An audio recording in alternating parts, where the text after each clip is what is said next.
The KitLocker.com Club Series podcast. Talking everything Grassroots. Okay, everyone, welcome to KitLocker.com Club Series. This episode is called Grassroots to Pro. I'm Ollie. I'm the host of this content series that we're running alongside Ben Dixon, who I work with at KitLocker.com. We've got two guests today, Aaron Martin and Gary Middleton. I'll let them two introduce themselves because I'm probably not going to do their CVs justice. Gary, do you want to jump in first? Yeah, cheers Ben. Cheers, Ollie. So Gary Middleton. I'm now working for Northumberland FA as a football development officer. And my career started many years ago. Wanted to become a professional footballer. Started off Manchester United as a schoolboy. I then went on to Millwall as a scholar. I was an apprentice back in them days. And that was all I wanted to do, basically, Ollie, was to become a pro footballer. Unfortunately, that didn't happen for me. I came home from London at 19. And then I had to decide on what my career was going to hold. And I went into non-league football, so a little bit like how Aaron started out. My ending didn't end the way Aaron's has, but ultimately my goal at that time was to try and work in football and play football for as long as I could at that level. And I was lucky enough to do that. I wanted to be the best I could at the level I played.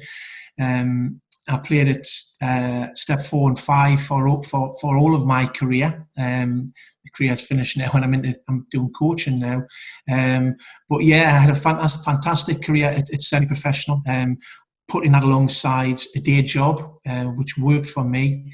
Managed to play in 2 major cup finals in the FA Vars at Wembley, where we got beat 1-0 in 1999. For Middleton Terriers, and in 2002 I was lucky enough to win the FA Vars when Wembley was getting changed from the old one to the new stadium, which we know now, and that final was at Villa Park. So I consider myself to be really, really lucky to have had a successful career playing at that level, and also sort of from coming out of football without having the qualifications to really hold down a job that I wanted, I've managed to sort of work through my coaching qualifications, teaching qualifications to better myself during that time of playing football, to end up, I've probably worked in football for the last 18, 19 years now. So really happy with the way things have turned out, and going to be interested to hear Aaron's story and answer some of the questions that yourself, Ollie, is going to put to us today. Class. Perfect. Aaron? All right.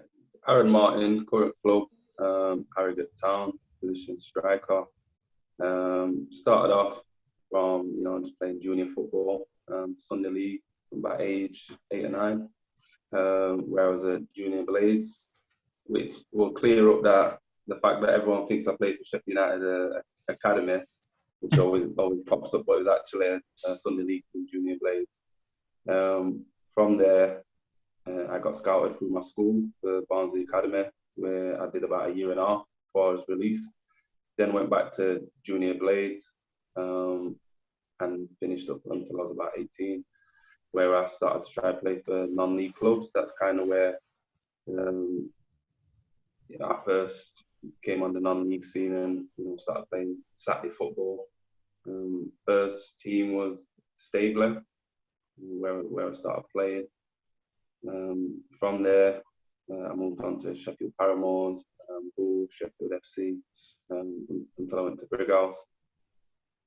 From Brighouse, I did a couple of seasons there. We won a player final, but never went up due to the point system at that step. And then I got moved to Guiseley from there. After half a season at Guysley, doing really well. Then got my move to Harrogate, which led me to playing at Wembley last season and being promoted into the Football League. There's a lot of synergy, I think, there with you guys, both playing at Wembley and whatnot. And I suppose, Guy, you've probably played a lot at that level that Aaron's talked about. But just before we go into that, and to be honest, the audience of people that are going to be listening to this is probably going to be parents of kids that play at grassroots level. And I assume, and like knowing this from growing up myself, that a lot of kids at that age will have been in and out of academies. And you've just said there, Aaron, about you being at Barnsley Academy and then being released. And this is probably a question that I've got a little bit later on, but now you've touched on it, I just want to go into it a little bit more in depth. At that age, did that make you fall out with football and say that you didn't want to do it as much? And did it take the enjoyment away out of it? Or was it just another, step in the road for you? Being at the academy at Barnsley, in my experience, was initially, it was I was buzzing to get there because you always think about getting into academies. You think that's the way to become a professional footballer, and for most it can be. But after my time there, I didn't enjoy football. For me, it become a bit of a chore, and I think for the age that I was around 13, maybe 14, it took the enjoyment out of the game, and I felt like I was working a job. I was going to school in between, which I always ended being tired for school. And on my days off at football, I can play football with my friends, which mainly is how I just wanted to play football and just enjoy. But going to the academy 3-4 times a week, it felt like I had a job at a young age for me, and I probably didn't have the best experience in the academy. But once I left, I wasn't really that bothered because I'd not fully enjoyed the experience. Where some of the other players that have been there from being a young age, like 7 or 8, they was really distraught about being released, and for them it was about could they get into another academy possibly. And the way the dates that I got released from the academy didn't tie in with being able to register for a Sunday league team. So then I was then without a club for maybe 4 or 5 months, which was then I couldn't play any real competitive football.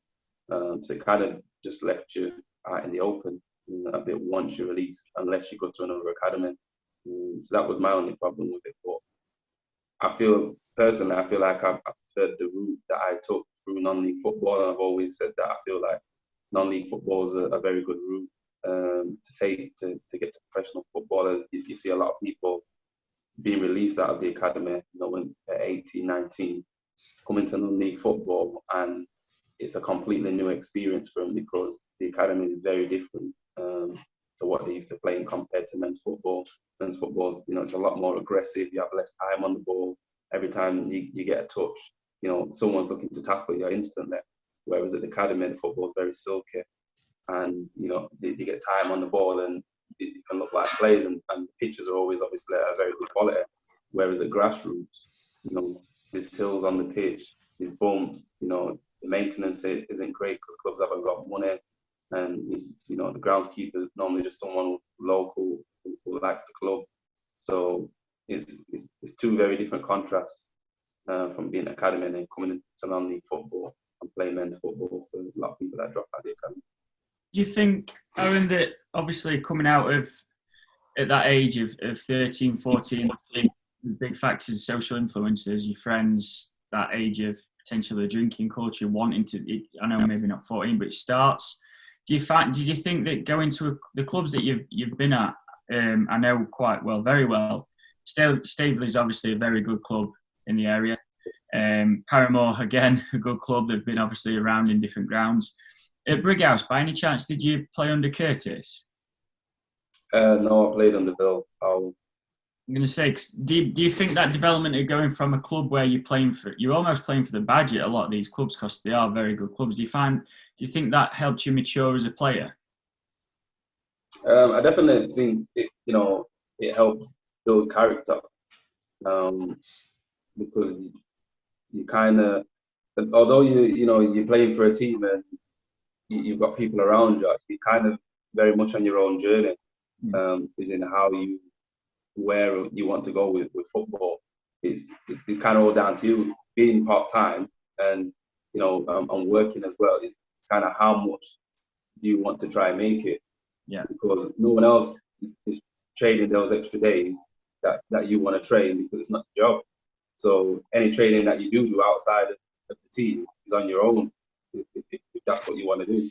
So you have to be very driven, really, to try and get those extra bits in, to try and get that edge on players that you're playing against. What was your main driving? I don't know if I'm jumping ahead here, Ollie, sorry, but you said there you've got to be driven. What was your main internal drive? One was my age.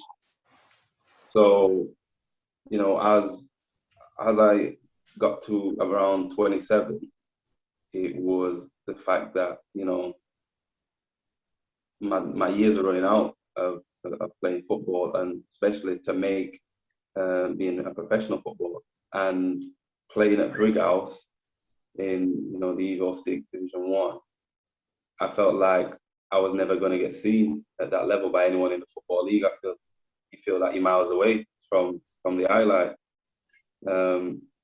So that was the driving point for me, because I thought I don't want to be someone in the pub where I'm older that's saying that I could play for this team, I could have made it, or I either make it now or I don't, and that's kind of been my mentality. If I make it, then I was good enough. If I didn't, I wasn't good enough. But I just wanted to be able to say that I'd done everything I could to try to make professional football and have no regrets once I was unable to play football again. Fantastic. Gary, I suppose you've had a bit of a similar journey where you've been released in the past. Granted, it'll not been as young as what Aaron was at Barnsley Academy, but and you'll have probably been in a bit more of a different ecosystem, being at Man United and Millwall. What kind of feelings do you have when you were released? Well, as you said, as an apprentice back then, was it kind of like the world's ending, or? Absolutely, Ollie. I mean, that was, as with a lot of young footballers, that's what they're aspiring to be, a professional footballer and gain that contract and play in the Football League, the Premier League. And that's all I wanted to do from a very young age, like Aaron. And when you get told that that's not going to happen, as you say, you just think the world's ended. And you're trying to rebuild your life moving forward from that age, 18, 19, which is really difficult when that's all you've wanted to do. Your education has probably been sort of put to one side because you're building your hopes on that's what I'm going to be.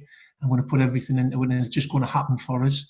But as we all know, that isn't the story that the majority of young footballers get to hear.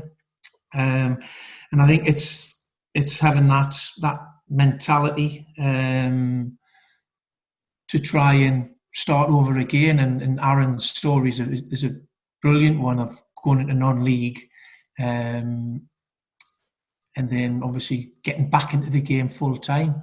Obviously that's something that I wanted to happen to myself.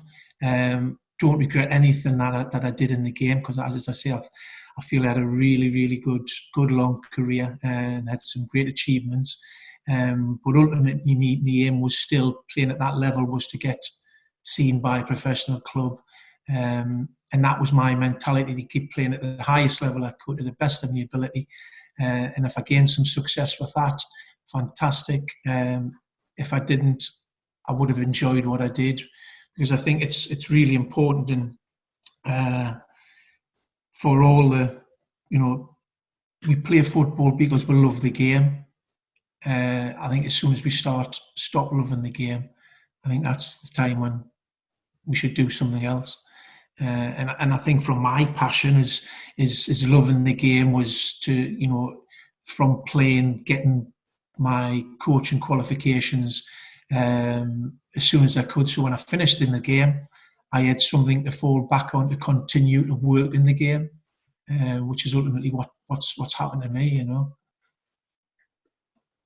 Did you always have that thought whilst you was in the game, Gary, that I guess you've just alluded to that you did? At what point, at what age did you think, I know, let's get the qualifications done, let's get, I guess the term badges, let's get all the badges done? And did you always think about getting that done? And then at what point did you look to get experience to gain this as well?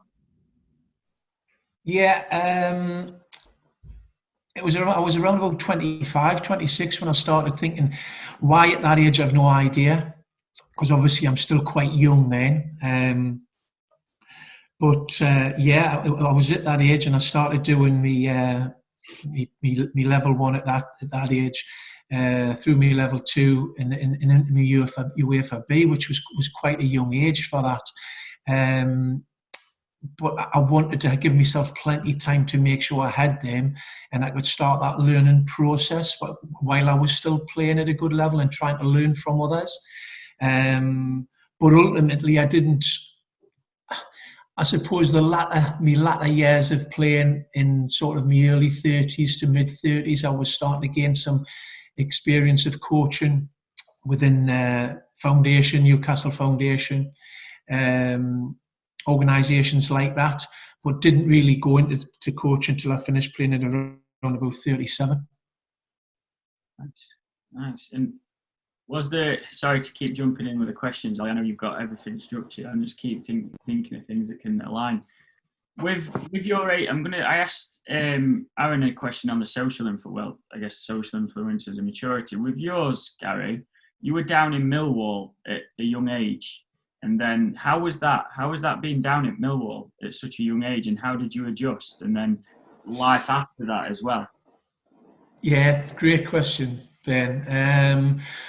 As you can imagine, how many young people these days would sort of leave home, leave Newcastle, jump on a train, get down to London and live in digs for 2 years in Essex, jump on a tube every morning at 7 o'clock to get into the den, to clean boots, get the kit prepared for the first team, and then train, clean changing rooms up, jump on the tube at 3-4 o'clock to get back to digs, and stop in someone else's house for 2 years.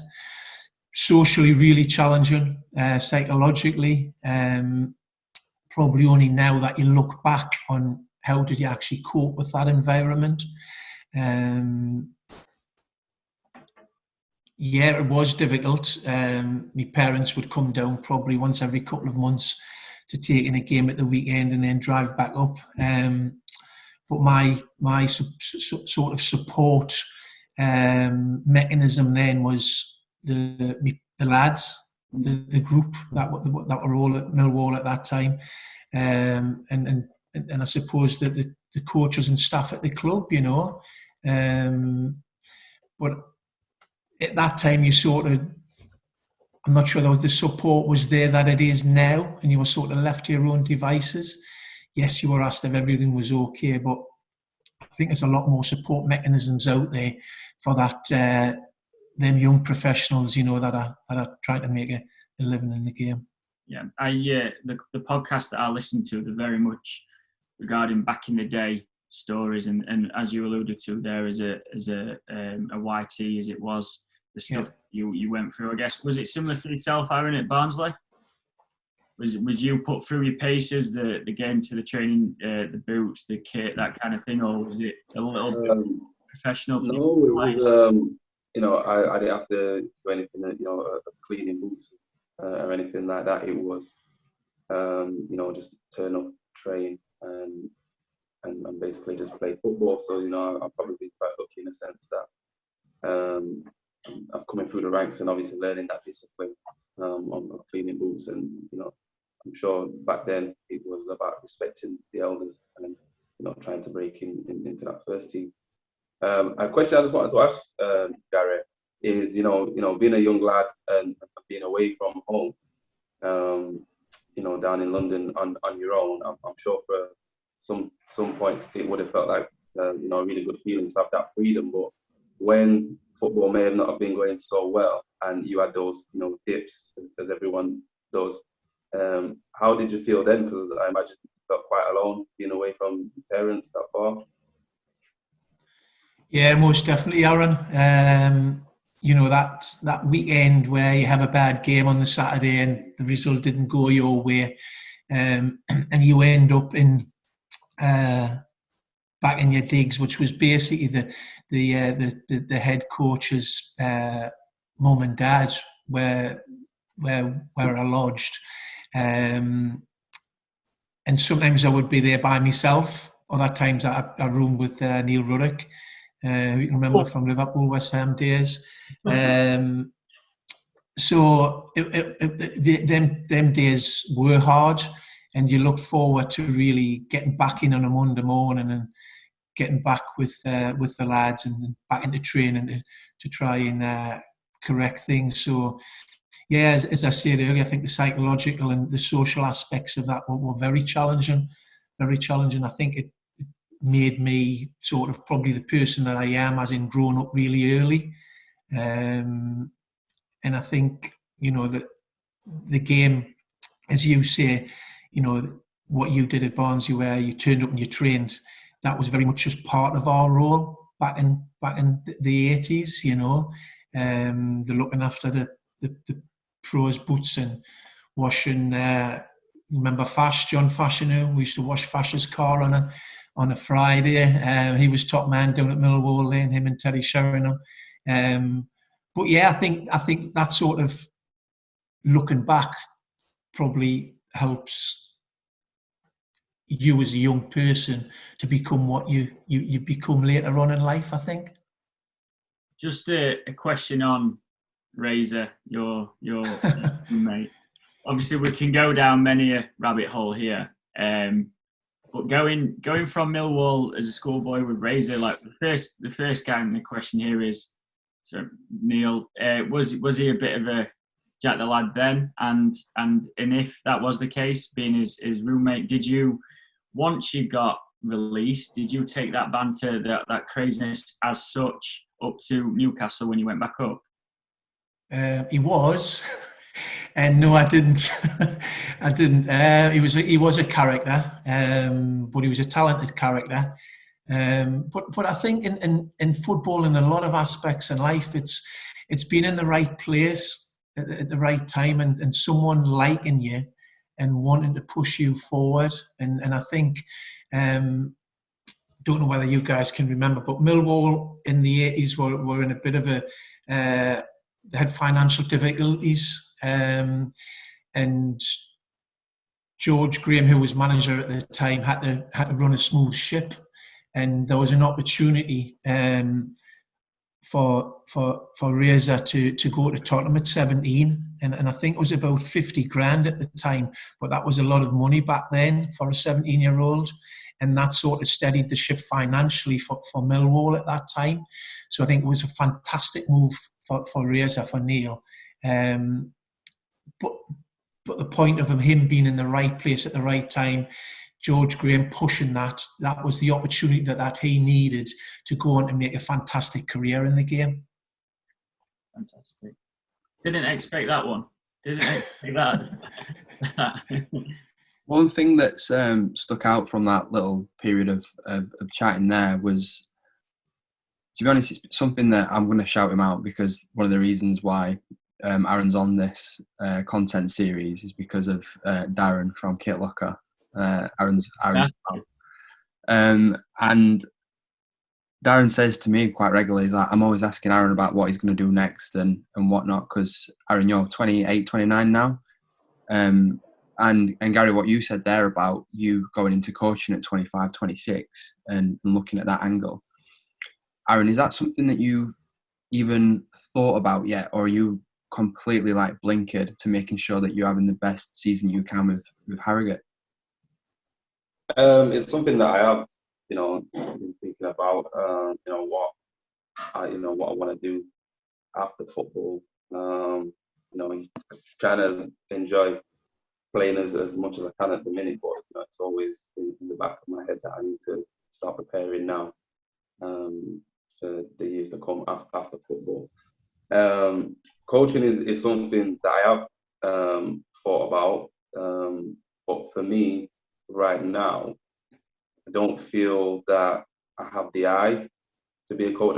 Managers and coaches, I feel like that's something you have to be able to see something off the pitch, to be around players and see what you can do. And especially that tactically wise, the manager's perspective off the pitch is different from a player's perspective on it. So currently while I'm playing, it's hard for me to be able to see doing that angle, but it's still something that I have to consider doing in getting my badges early. But I'd like to be involved in the game, but I'm just not sure what role I'd like to be involved in. I wish I had the answer as early as Gary did, because 25 is really young to get those qualifications. But yeah, I'm still trying to decide what I'd like to do and participate in that field. Gary, do you think that when you were looking at the route out of football, so to speak, back at age 25, that it was predominantly only a manager you could be? That was very much the only real position that was out there in football. But now you look at the range of different people in a management team on the entourage. You've got the manager, assistant manager, goalkeeping coach, fitness coach, the physio, therapist, the analysis. Like, there's how many different people are on that entourage at Harrogate, Aaron? Is there a lot of different coaches, and is that, because obviously it's very different now to what it was back then? There's we don't really have that much staff at the minute at Harrogate. So it's we're still a club who's I think learning to they've elevated quite quick. So I don't think they've got the chance to build to be a football league team. I think they've had I think it's 3 promotions in the last 4 years. Yeah. I think it is. So everything's still kind of is professional as it can be, but staff-wise, we're still obviously building up. We've still kind of got that non-league mentality where it's still very like local and like a close-knit unit. There's only there's not many people that are involved, but they've always been involved in the club and they've always done multiple roles. And I don't think the gaffers really liked having a lot of players to choose from until now. He's always kept quite a close-knit of players where that is relied on and trusted, and that's got in the success that they've had so far. And I think it's kind of the same, with the staff as well. Fantastic. And I guess, Gary, just on that then, from my perspective, if you could choose a route now compared to what you chose back in the day, would it be the same, or would you like to go down a different route because there is more positions available? There's definitely more opportunities now, Ben, than there was, and it's interesting. Aaron's point there, how close-knit Harrogate are coming from that non-league into full-time professional football. But yeah, I don't think I would sort of change what I've done. I think from a listener's point of view on this webinar would be to make sure you've got something to fall back on, because they are very limited opportunities to end up making a full-time living out of the game. And I'm not sure Aaron would want to take any advice off us today, but start thinking about the future, because football is a game where next weekend something could happen and that's taken away from you. And then, you know, the education point from me at a young age, I just wish I'd gotten the correct education, stuck in at school, gained better qualifications, because it took me a while to build up a CV of coaching qualifications, teaching qualifications, where I could go out into the workplace and you know, get myself a role that I really wanted to do. I eventually got there, but it took me a few years to do that. And that's what I would be, you know, saying to all young, hopeful footballers, whether that's at college or in the pro game, of make sure you've got something that you can fall back on if football doesn't work out for you. I think that I can remember seeing it a couple of years ago. Marcus Rashford and Jesse Lingard were plastering it all over social media about, I think it was 0.07%, which was the amount of academy players that actually do make it professionally on professional contracts. And I suppose one of the next questions was going to be, and I guess, Gary, you've already answered this, was if you had a time machine and you could tell your 16-year-old self something, what would it be? And I suppose you've already answered that by saying that I have something else to fall back on. But yeah, Aaron, from your perspective, obviously, if you could go back to that age, what would you tell yourself back then? I'm not quite sure, you know, because I'm very much of a person that believes that, you know, things that have happened in my life have made me the person I am, and have made me get to where I am currently. And like Gary said previously earlier, timing is a massive thing in football, and you know, I've been very lucky with some of the decisions I've made and the opportunities that have come along, because you know, some of them have literally been down to the wire, where you know, if one opportunity was a day late, or if I'd have made a decision a day earlier, I wouldn't be where I am. And you know, I've been lucky enough that those decisions have worked out for me. But it's how previous things in my life, and you know, from a young age as well, have built character and made me motivate to whatever it is at that time, and get through those stages. So I'm not sure I would change anything. I may give myself, you know, some advice on probably not rushing into decisions as a young kid, but definitely the life experiences that I've been through have motivated me to get to where I am. So without them, I'm not sure that I would have even made it to be a professional footballer. A lot of time for that. No, that's class. I think that's a really good way of looking at it, to be honest. Have you got anything to add to that, Gary, or have we boxed you off from your previous comment? No, you know, as you see, I've probably mentioned it already.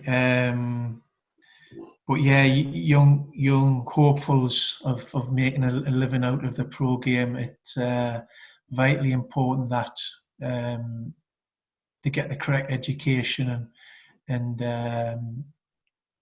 think about what's going to be after football for them at whatever age that is, whether it's 19, whether it's 21, whether it's 32, 35, that they're having some thoughts around that, so that when that football gets taken away from them, they've got something to fulfill them. What about the going back to the living in Essex, the 2 years living down there? I don't want to ask, would you repeat that if you had the opportunity, or would you change it if you had the opportunity? Sorry, but to somebody that potentially has a opportunity, let's say a player at Newcastle and they get scouted by Norwich, that element and that character building of living away, do you think it's made you who you are now, or do you think there's probably like a few too many factors that big distance move? No, Ben. I wouldn't change anything. I think I had a great time when I was there. Yes, it was challenging at times, but really enjoyed my time. I was doing something that I wanted to do, that I loved doing, and it just happened to be that it was in London, and I was from Newcastle. So no, I wouldn't change that. There were great people down there, and absolutely made me who I am. It made me grow up very quickly. And as I say, if you ask someone nowadays to jump on a tube at 16 at 7 o'clock in the morning, Monday to Saturday, to get in for games, I think that would be a challenge for them. Yeah, definitely. One thing that you've mentioned, Gary, like earlier on, which has stuck with me quite a lot actually through listening, was that it's almost like being in the right place at the right time, and almost like who you know, not what you know kind of thing, which I think probably applies to a lot of things in life anyway.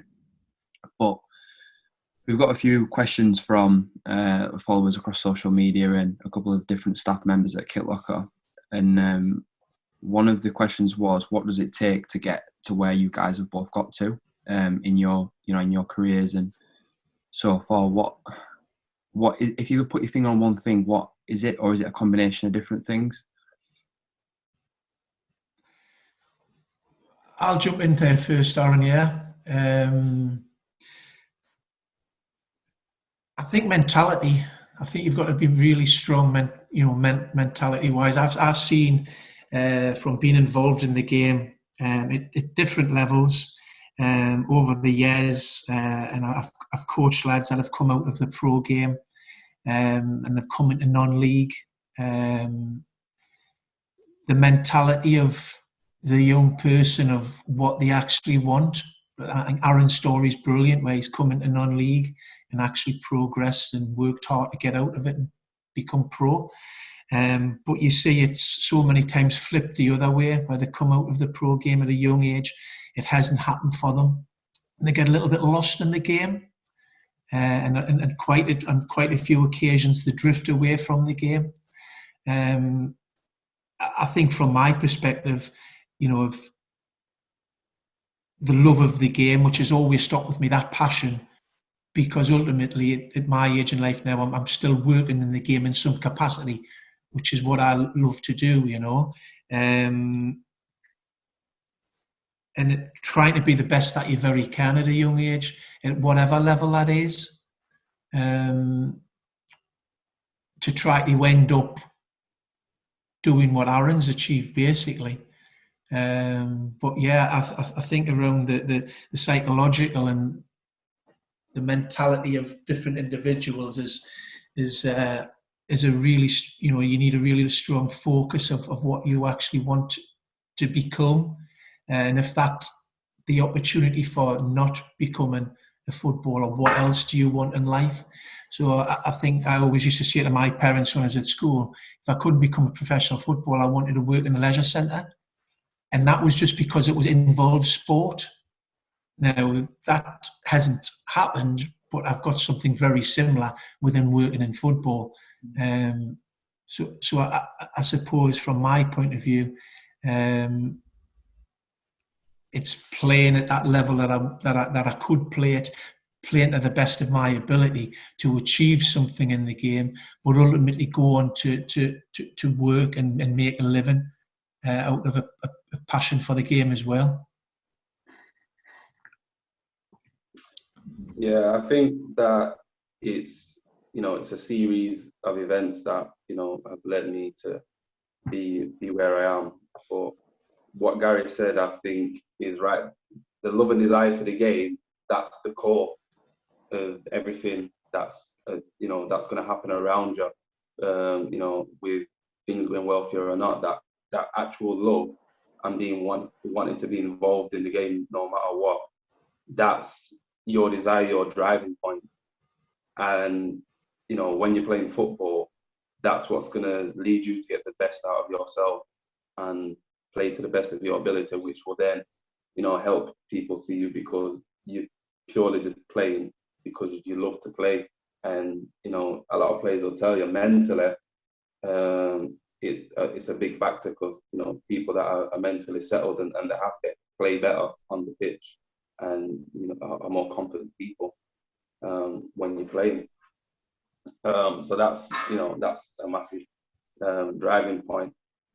For me personally, it was about proving people wrong, but proving to myself that I could do it.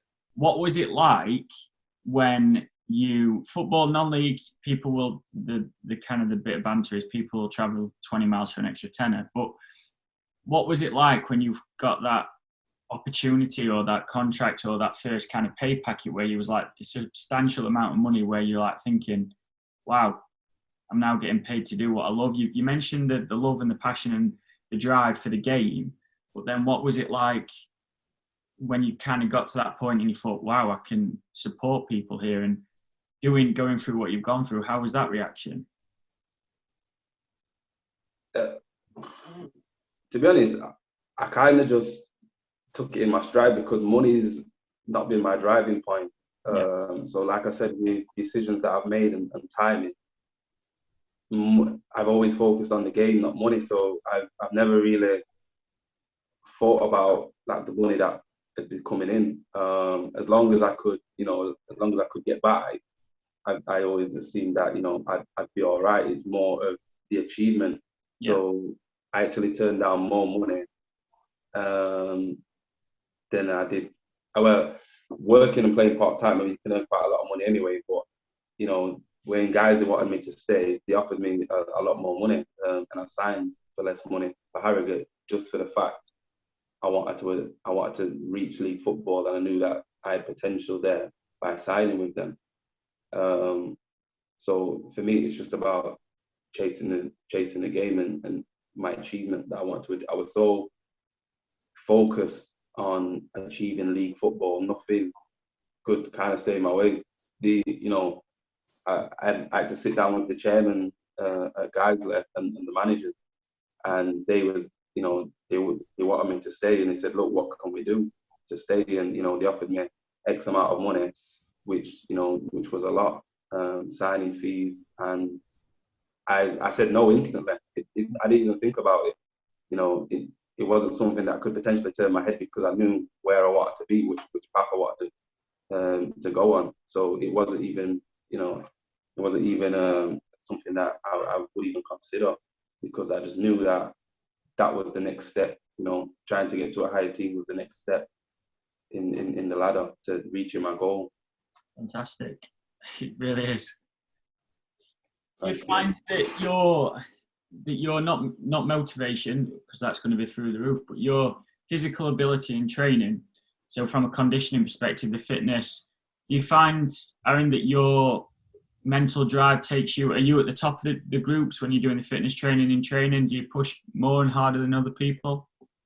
No, I'm not. You know, we have an extremely fit team. You know, some of the players are unbelievably fit.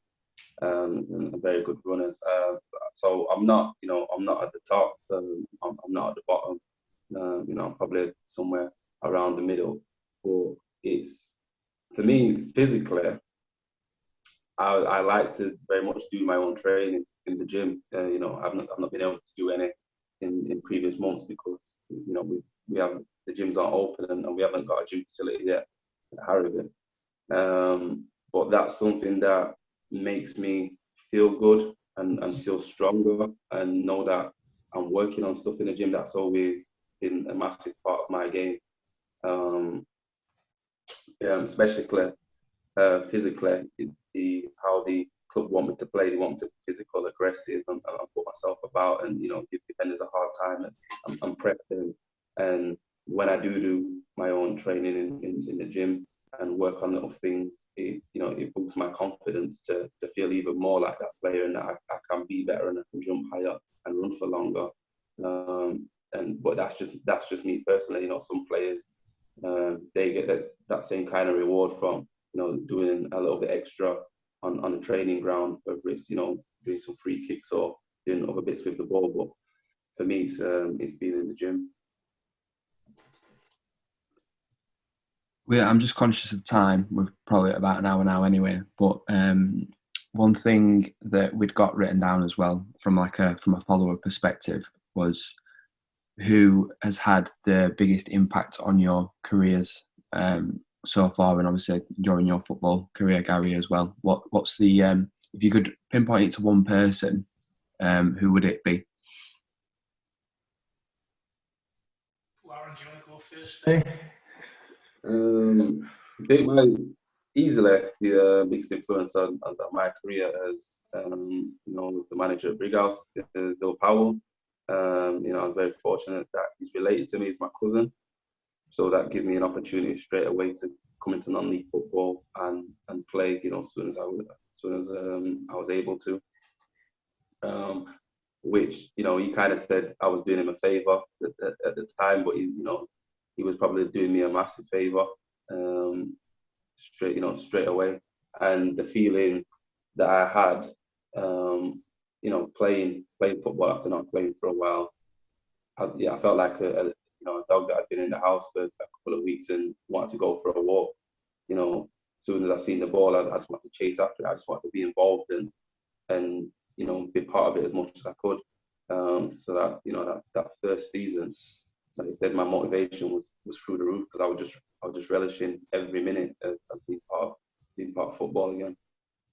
That's sorry to jump in, but I think that's what we're going to see now as well, post lockdown, when the grassroots seasons start again, when football kicks off again. I think, albeit the spell's different, but that motivation for kids and youth players to get out and play again, it's just going to be like bumblebees just running around a pitch, aren't they? Just like chasing the ball. It's going to be class.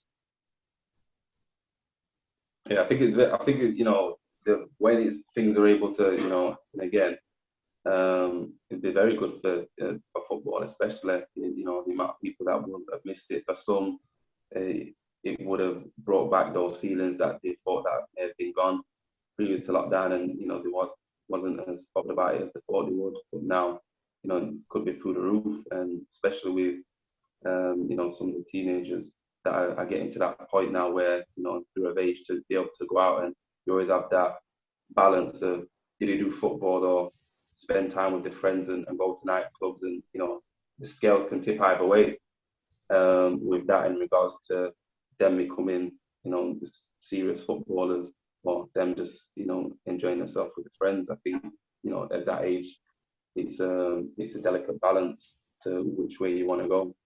Yeah.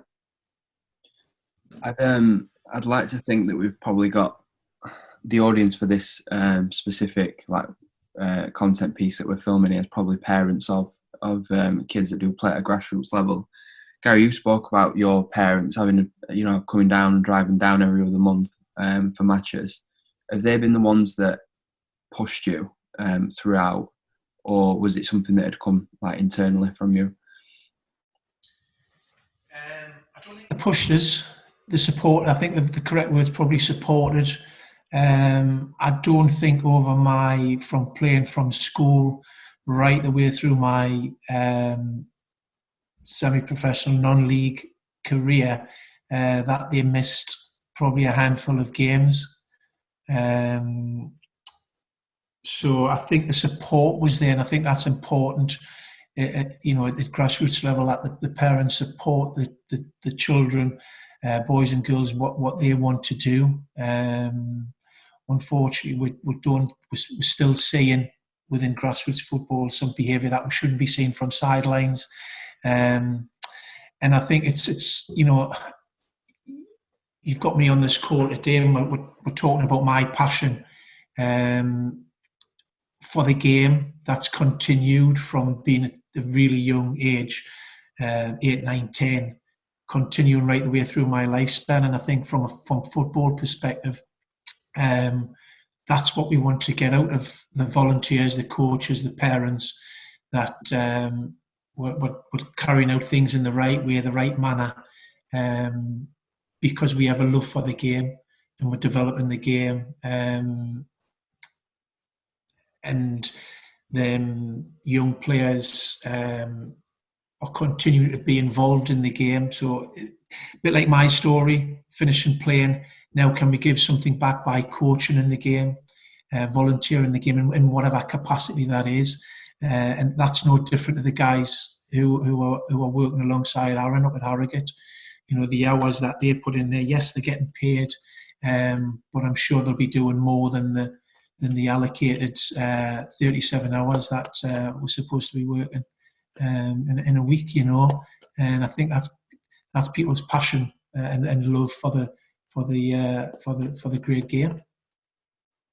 Can I just jump in and applaud, parents and volunteers at grassroots level, because it's only since, being an adult and a parent of two that I realized the amount of effort and the commitment it takes, that people do to take their kids to football every week and training sessions, as well as working, and people that volunteer at clubs such as like Brighouse and other clubs that I've played at, where they aren't paid and they do it for the love of their community and because they love football and obviously their local club.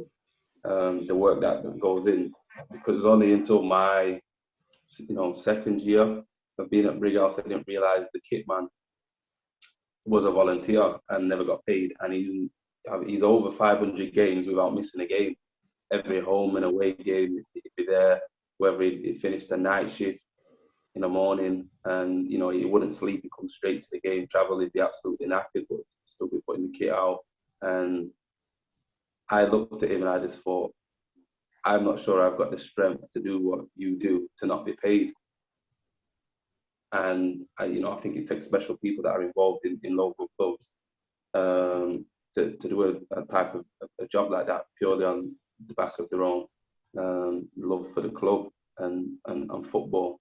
So without those people, some of us wouldn't have the opportunity just to have a stage to play football on, because there have been no clubs to be able to do that. So I just wanted to give a applause for them people there.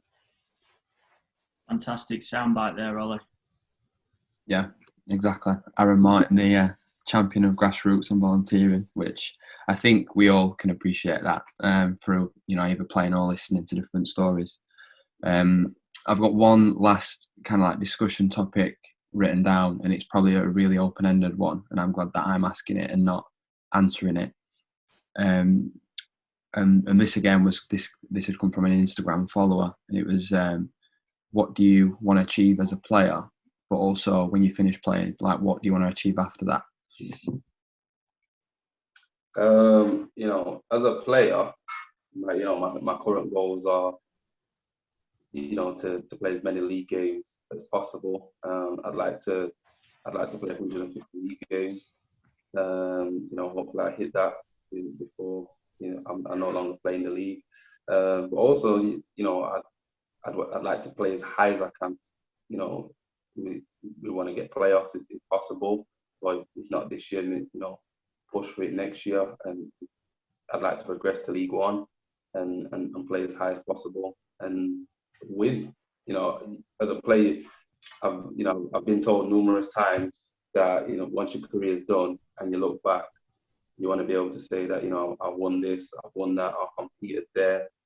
I've been fortunate enough to play at Wembley once and we won, and we're playing at Wembley again in May, but there's no fans, and I'd like to reach Wembley again where there's actual fans there, so I'd be able to experience what Wembley is, because as good as it is to play there and experience it, without the fans and the atmosphere, it's not the same. It's not the same at all, and a lot of the football matches aren't the same. So it'd be good to be able to experience something like that when everything's back to normal. Fingers crossed. As far as after the game, I just like to be involved in whatever I can, in which way I can, sports, whether it's working with kids, or if it's telling my story and and trying to motivate people and let them know that there's you know, there's ways around things, even if things aren't going too well. You know, as long as you believe in yourself that you can achieve something, and then no one can ever tell you different, because, you know, I was told the same. And one of the motivations for me was that at the time, my missus, she was pregnant with my son, and I wanted to set an example that, you know, if I do get to where I want to be, which was Football League, that I could always tell him that no one can ever tell him not to dream, and no matter what age you are, you can always achieve it if you're willing to work hard enough. And that's, you know, that's an example that I wanted to set first, to be able to tell him in the future. Otherwise, you know, people don't quite believe it can happen. If no one's done it, then it's hard to say, to keep believing. Because at times over my journey, I had the goal in mind, and, you know, a lot of the time I was 90% sure that I could achieve it, but 10% didn't believe I'd actually get there. But, you know, 90% sure that I had the ability and I had the work ethic. But, you know, as years start ticking down, you know, then the percentage of not believing gets a bit higher. And it's, you know, sometimes it can be a hard road to go on, when you're trying to achieve your dream. So it's about sticking with it, especially part-time football. Part-time football, you know, harder than full-time football, because you're working. You know, sometimes you're working late. You might have a strenuous job. You know, I know a lot of people that play part-time football that working in building. So the tradesmen, so, you know, they've got physical jobs, then they go play football after, another physical activity, and look early for work, and, you know, you've got to try to fit time in for your family as well. And most of the days, so mentally and physically, you know, part-time football is really hard, trying to get that balance. And especially, you know, if you like to go to the gym, that I did, it seems that you'd have no time for anybody. So it's, you know, everyone's journey. It's hard, but you just have that belief in yourself, that you can achieve it. Brilliant. You make me want to do shorter runs, Aaron. Listen, yeah. I just feel like sprinting up and down the street. I can send you a few if you want me to. Maybe in a couple of weeks. But Gary, you've kind of like, I guess you've probably touched on this quite a lot, where you've said about wanting to give back, you know, and be a part of like the game, long term. You've got your UEFA A license. From your email that you sent me over. Is that the long term goal to coach, or is it just to be a part of community projects and, you know, have that inclusion and have people playing? What kind of is it? What's the like underlying drive for you? No, I think just to be involved and give back at different levels. So at this moment in time, I've coached in the senior game for the last 10 years. I'm always looking at doing different things. I think variety is good. I'm doing a lot of stuff in the community at the minute. So I think it's just important, you know, as from my point of view, that I'm giving something back, and I'm supporting and helping others that are maybe on that ladder and want to move on to bigger and better things, whether that's playing or coaching. You've got. Do you see yourself managing? Sorry, you see yourself managing in the future? Yeah, I have done, Aaron. Yeah, I've done that for the last 10 years at Step 5, and that's what I'm saying earlier. I've done that. That is challenging as well.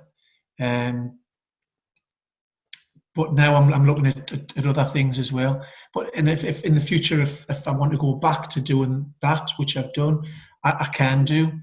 But I think that was part of my journey of getting the qualifications so I can achieve what I wanted to achieve and try what I wanted to try. And having, I suppose, the support mechanism to do that. but now wanting to share my experiences, my knowledge that I've gained over the years to give back to others. So you've gone from being obviously the YT, the young player, through to semi-pro, through to the non-league circuit as it is, to then coaching, to then working with semi-pro clubs, to then working with Gateshead College, the football academy, to now working part of the national governing body of football. You've kind of gone from being the ball at your feet from a playing perspective to the sidelines, to the I guess the academia side, or it was more obviously the coaching role, should I say? Sorry. To now you're overseeing football for all, as the FA line is. How in the past, I think 8 months or year, you've been at Northumberland FA, has it opened up any different outlook onto football, or has anything changed from kind of the national governing body perspective and where you are now? Not really, Ben. I think, as I've just mentioned there in the previous question, I want to give up football opportunities to others in the county in different capacities. So we're trying to get a lot of people involved in coaching, involved in football from the BM background. That's a big challenge at this moment in time for the FA, but it's something we're really relishing and working really hard to improve that. And I think, as I say, from my perspective, is whether that's coaching, whether it's giving opportunities for people to play at all different ability levels, or whether it's supporting clubs to develop their clubs to again give opportunities for people to take part in this wonderful game, and I'm just really pleased that I've got this opportunity that I've had to have different experiences over the past sort of 15 years to develop and work in football, which we've shared on the call, and continue to do that with the passion that I have for the game, basically. Fantastic.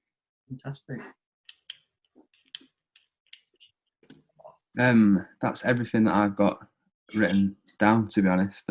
You'd be pleased to hear that you can stop grilling you now. I just wanted to say really appreciate your input and your time, because I think that from my perspective, I've grown up playing grassroots football on a Sunday and done varying levels of that, never gone above that. So to see and hear your insight around the game at different levels, I think there'll be a lot that people will be able to take out of this, listening, especially parents when they've got kids that are 8, 10, 12 years old, might be in and out of academies.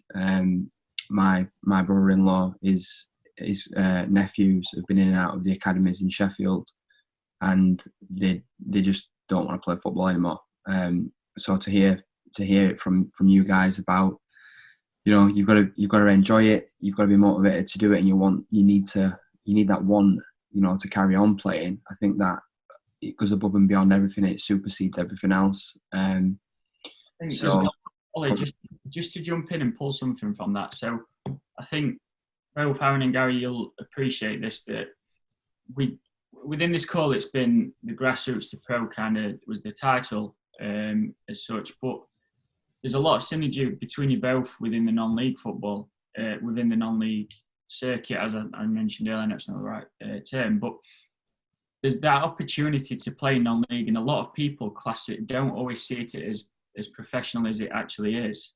I work with a Step 7 or NLS club now, and the reason I mentioned the entourage of management is because we've got assistant manager, goalkeeper. Nobody's paid. We're all volunteers. I'm a strength and conditioning coach with 2 physios. But that's because the love of the community and the club, what they've developed.